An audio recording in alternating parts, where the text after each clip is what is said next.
Bom dia de frio na Serra do Caparaó. O desenvolvimento possível se pode descrever de muitas maneiras. Eu gostaria de apresentar para vocês uma maneira, a maneira como eu posso ver esse desenvolvimento possível em uma elaboração de vários anos. Cada um de nós nos percebemos a partir de um centro de gravidade, vamos dizer assim, com o qual nos identificamos mais fortemente. Não é algo analiticamente exclusivo, mas nos identificamos com aspectos do nosso existir no mundo. O primeiro aspecto são as sensações corporais. Existem muitíssimas pessoas que se identificam com as sensações corporais, com o corpo em si, com as funções, com o importante na vida é comer, trabalhar, reproduzir-se. As dores e as sensações do corpo é que orientam a ação no mundo. São pessoas agradáveis, afetivas, num sentido comunitário bem desenvolvido, mas não lhes passa pela ideia um outro mundo. Um mundo mental é algo que se ouve falar, mas não é algo muito existente na vida. O segundo nível seria a identificação com a mente, com aspectos da mente, mas eu digo a mente do eu, não a mente como tal. Então, um sentido de alta importância, um certo orgulho, uma certa arrogância, porque para esse desenvolvimento é necessário ter oportunidade de educação, exercício cognitivo, disciplina de estudo, capacidade de ordenar o mundo conceitualmente, vamos dizer, a ordenação de volumes, de tamanho, os significados e os sentidos que a linguagem adquire. Então, todos nós, quando entramos em biodança, somos ou identificados basicamente com o corpo ou identificados basicamente com a mente. O nível de integração varia muito, mas é sempre mente e corpo separado. Como diz o moto da educação física, é mente sã em corpo são, mas mente é mente e corpo é corpo. Em biodança, a partir do ser corpo, o ser mente, existe o que eu chamo de barreira transcendente, a grande barreira transcendente, a primeira barreira transcendente para lograr a unificação corpo-mente e tocar isso que eu chamo de o ser integrado.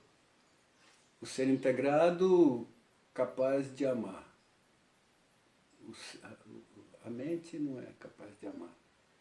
O ser integrado que desenvolve sentido ético, sentido de justiça, vinculação mais ou menos harmônica e integrada consigo mesmo e com as outras pessoas. O ser integrado, todos nós praticamente nesse mundo estamos mais ou menos integrados, mais ou menos mente e mais ou menos corpo. Por aí estão níveis, organizações biológicas, organizações afetivas, organizações da própria consciência que funcionam nesse nível.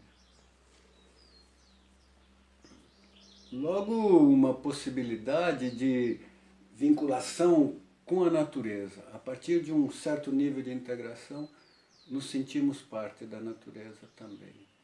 Não sou eu, não somente eu, não só eu e as outras pessoas, mas eu e onde existo, onde habito. Que pode ser o jardim da nossa casa, mas que pode ser o planeta inteiro, dependendo da abrangência da nossa vinculação com esse nível que chamo de o ser natural.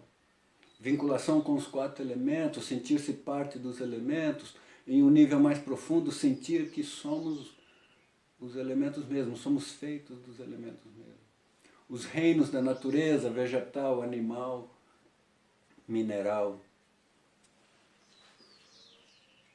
Aqui o misticismo de natureza, uma vinculação profunda com as forças, os deuses da natureza.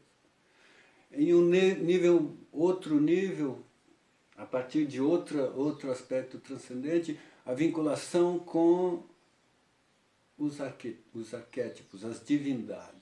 Não um ser natural, mas um ser arquetípico, que reflexa as qualidades arquetípicas, humanas e divinas no mundo. Mesmo que não seja um centro de gravidade que funciona todo o tempo nesse nível, mas a vivência desse nível, ser parte da divindade, ser parte dos deuses, sentir-se animado por essa energia arquetípica que constitui a divindade que habita o ser humano.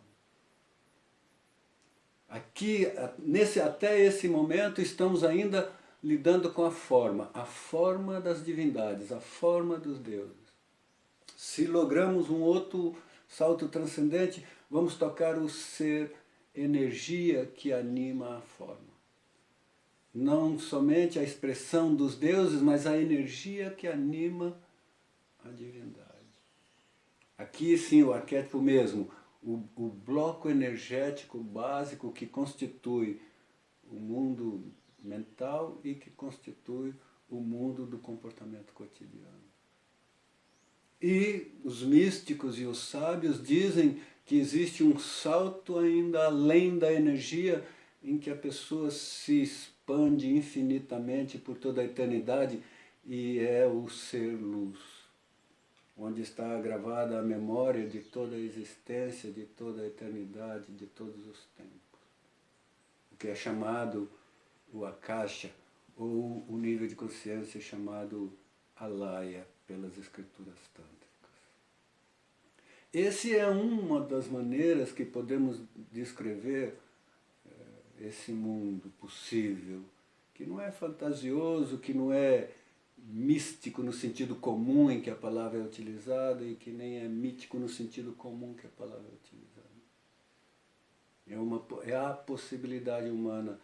A vida, o sentido da vida é lograr esse fluxo de desenvolvimento desde a corporeidade até a consciência iluminada que pode abranger todas as coisas.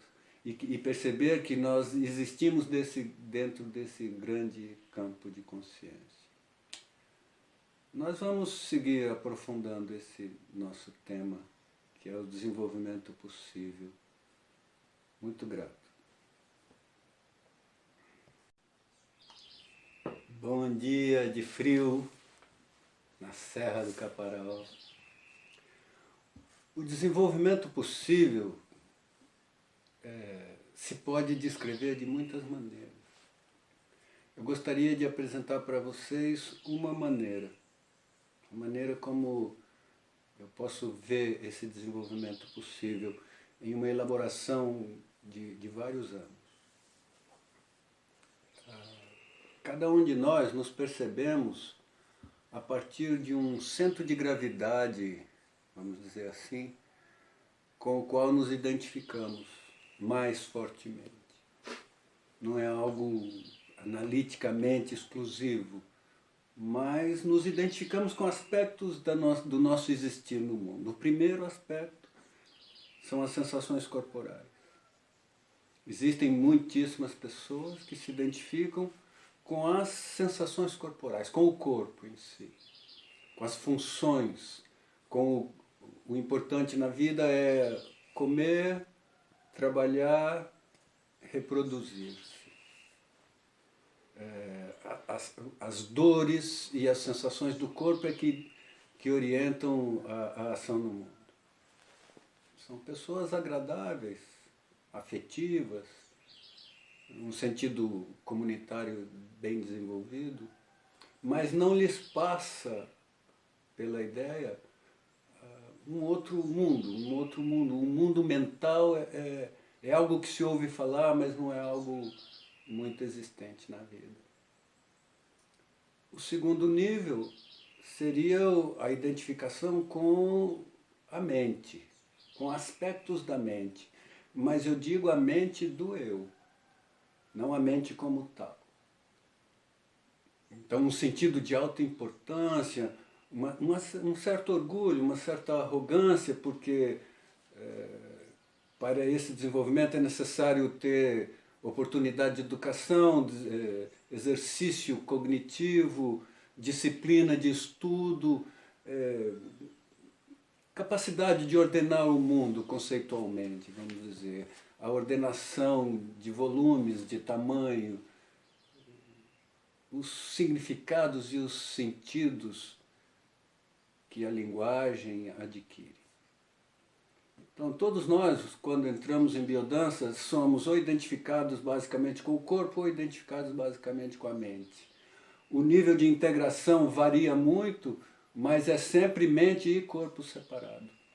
Como diz o moto da educação física, é mente sã em corpo são, mas mente é mente e corpo é corpo.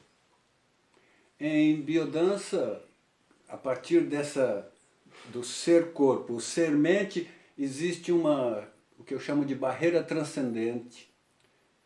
A grande barreira transcendente, a primeira barreira transcendente para lograr a unificação corpo-mente e tocar isso que eu chamo de o ser integrado. O ser integrado capaz de amar. A mente não é capaz de amar. O ser integrado que desenvolve sentido ético, sentido de justiça, vinculação mais ou menos harmônica e integrada consigo mesmo e com as outras pessoas. O ser integrado, todos nós praticamente nesse mundo estamos mais ou menos integrados, mais ou menos mente e mais ou menos corpo. Por aí estão níveis, organizações biológicas, organizações afetivas, organizações da própria consciência que funcionam nesse nível. Logo, uma possibilidade de vinculação com a natureza. A partir de um certo nível de integração, nos sentimos parte da natureza também. Não sou eu, não somente eu, não só eu e as outras pessoas, mas eu e onde existo, onde habito.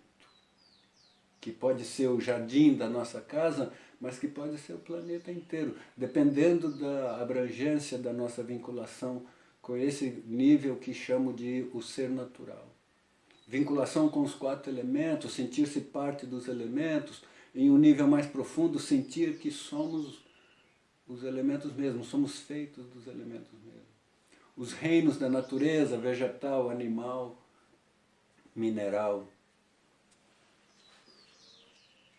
Aqui o misticismo de natureza, uma vinculação profunda com as forças, os deuses da natureza. Em um outro nível, a partir de outro aspecto transcendente, a vinculação com os arquétipos, as divindades.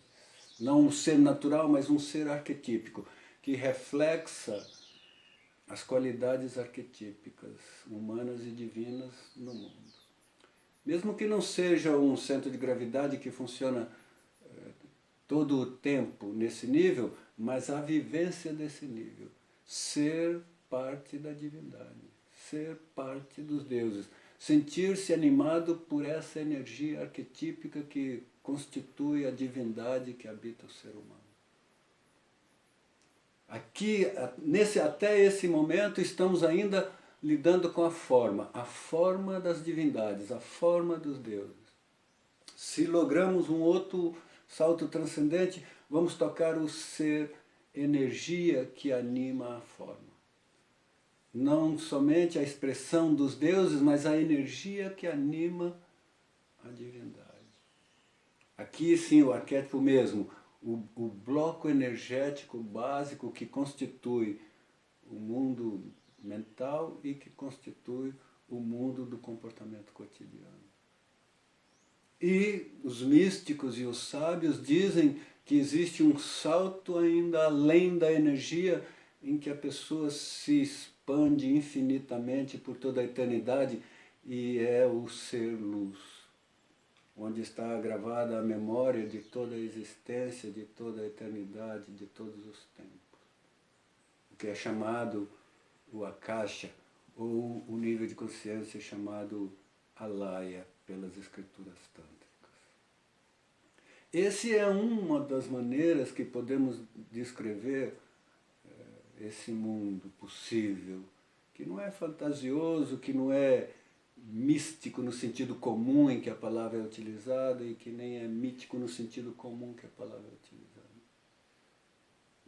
É a possibilidade humana. A vida, o sentido da vida é lograr esse fluxo de desenvolvimento desde a corporeidade até a consciência iluminada que pode abranger todas as coisas. E perceber que nós existimos dentro desse grande campo de consciência. Nós vamos seguir aprofundando esse nosso tema, que é o desenvolvimento possível. Muito grato.